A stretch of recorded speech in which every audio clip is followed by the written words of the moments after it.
turn to politics now. President Trump has another bipartisan meeting today as he seeks to cut deals on tax reform and more. Last night, a trio of red state Democratic senators, Heidi Heitkamp of North Dakota, Joe Donnelly of Indiana, and Joe Manchin of West Virginia discussed a tax package with the president and 3 members of the Senate Finance Committee. The Democrats each released hopeful statements after the dinner, describing it as good and productive in terms of the discussion. But the White House also faces the challenge of pleasing conservative lawmakers who hope to release a framework next week. One White House official says President Trump will be taken to the road in support of his yet-to-be-defined tax reform plan, heading to about a dozen states in the next few weeks. And later today, the president will meet with a group that includes some House Democrats, the, quote, Problem Solvers Caucus, seeking consensus on tax reform and a way forward on DACA. Mark Halperin, if you look at 2 of the top stories today, of course, they aligned perfectly. You have the President of the United States meeting with Democrats at a dinner and Republicans trying to come up with a bipartisan solution to tax reform. And then the Republican story talks about how the Republican Party is still split on what form tax reform will take. We will repeat again the obvious. The Republican Party has been in the minority for 7 years. The Republican Party has been bitching about how bad the Democrats are on health care and taxes and just about everything else. And yet here we are, almost done with the first legislative year of the Republican Party owning Washington, D.C., having a monopoly. And not only did they not have a health care plan, not only were they not able to repeal Obamacare, they can't even come together on a tax reform plan. Again, 8 months in. If you just think about tax reform as a Rubik's Cube, it's really difficult to solve. It happens once in a generation, usually with a strong and popular president. And in this case, they don't even have one side of the Rubik's Cube done, because once you continue to talk about, as the Secretary of the Treasury did yesterday, potentially doing this with just Republican votes through reconciliation, which is not easy to do. They still don't have a budget, which would be a necessary precursor. Once you start talking about that, Democrats say, we're not interested in participating in a process that's aimed to lock us out. And the Democrats want a bunch of things. They don't want an exchange. They don't want any cut in the estate tax. They don't want to deal with state and local. They don't want to deal with the home mortgage. There's so many issues to work out. And the problem is, it's difficult to go on 2 tracks. One track is Republican only, try to solve the intra-Republican problems. And then the second track is make compromises with Democrats that would alienate a lot of the most conservative Republicans.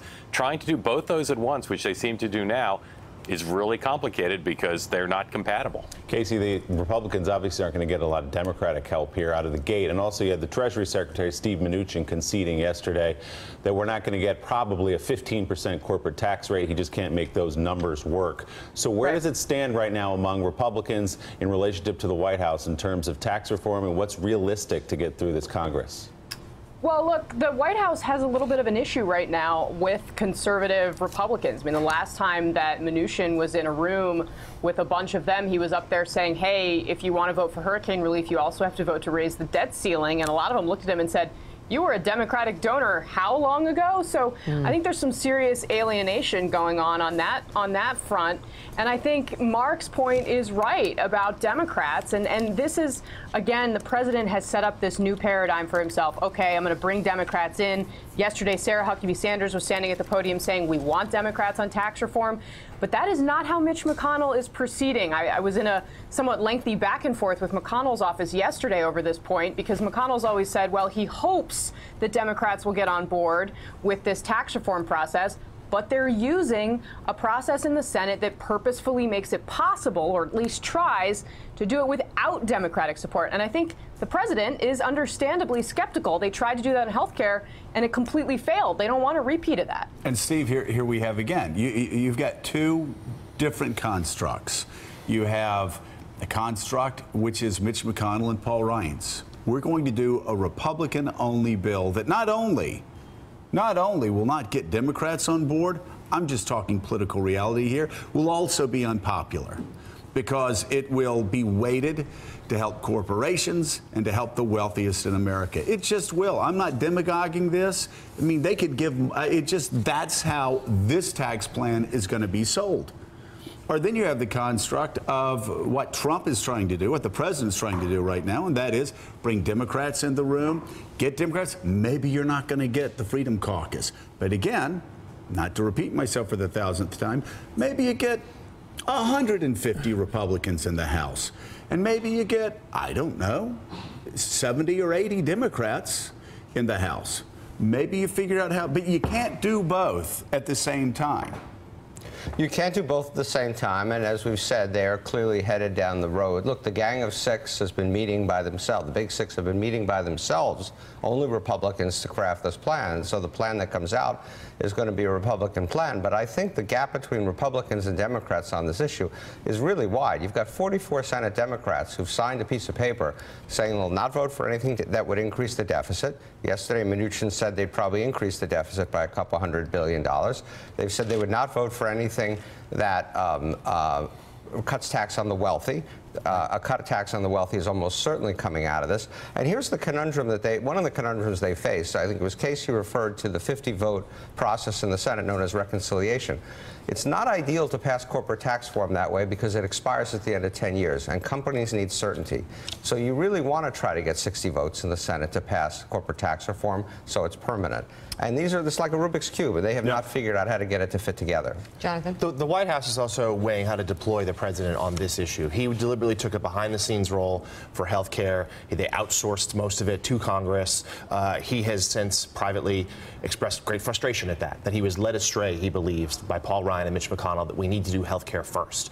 Tax reform is something that he feels more passionately about. It's something he's more familiar with.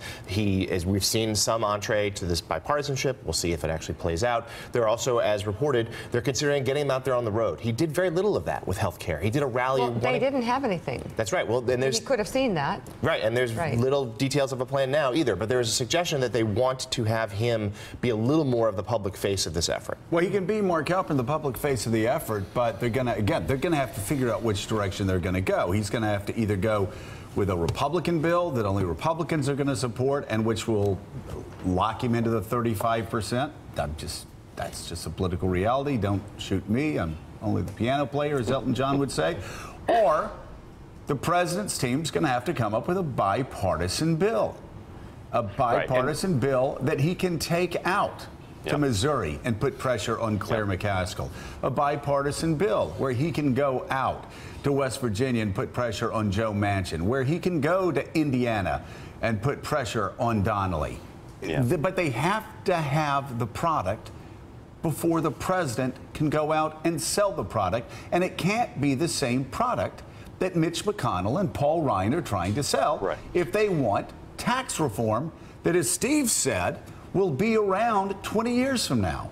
Right. Look, there's two ways to do a quote-unquote bipartisan bill. One is a true compromise with major changes in what the Republican orthodoxy is on tax policy, which I actually think would be in the Republican Party's political interest to do a bill targeted largely at the middle class. That's not in the cards if you do that. To get the support of the Freedom Caucus and a lot of conservatives. I don't think that's what they're going for. They're going for what George Bush did as a bipartisan, quote-unquote, tax bill, which is pick off just enough more centrist Democrats in the Senate to get to 60. I can see them getting to 55 today. 60 is still hard, but you basically give special tax deals to enough senators, Cornhusker kickback type deals, to try to get enough Democrats you can go and say this is a bipartisan bill. But even that is difficult because once you start negotiating with those Democratic senators, you've got to make public accommodations to them for things that will alienate a lot of Republicans. And the biggest split to me right now is that's not what I don't think Paul Ryan and Mitch McConnell want. They would prefer a Republican-only bill that gets close to a whole loaf of Republican tax cut reform orthodoxy. I think that's what the president does want. I think after last week in particular, the president would prefer to have Nancy Pelosi and Chuck Schumer at a signing ceremony. That central split will play out in a way that makes choosing a path imperative, but I don't think they're going to choose because neither path looks anything like certain to actually get a bill to his desk. So, Steve, as always with tax reform, the question is how do you pay for it, particularly with Republicans who say they don't want to add to this massive national debt that we have. They've floated the idea of eliminating the deduction for mortgage interest. They've talked about eliminating the debt, the deduction for debt that corporations are paying. What's the most likely one to pluck out of there? Because I think it was Orrin Hatch who said yesterday, every one of these deductions has a strong constituency. It's hard to pluck any single one of them out, but you got to do something to get rid of it. He did say that, and it is very difficult. The one that they're focused on, one of the ones they're focused on, for example, would be eliminating state and local tax deductions on the grounds that those are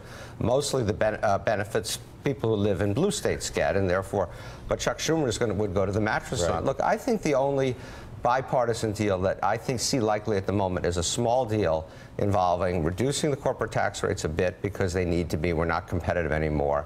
Putting some money in infrastructure, which obviously the Democrats want, and then something to repatriate these trillions of dollars that are sitting offshore. They've gotten close on things like that in the past. That could be a bipartisan bill, but it's a small bill. Yeah. There's not going to be, I don't believe, a bipartisan agreement on a big bill. It would be something. Still ahead. Thanks for checking out MSNBC on YouTube, and make sure you subscribe to stay up to date on the day's biggest stories. And you can click on any of the videos around us to watch more from Morning Joe and MSNBC. Thanks so much for watching.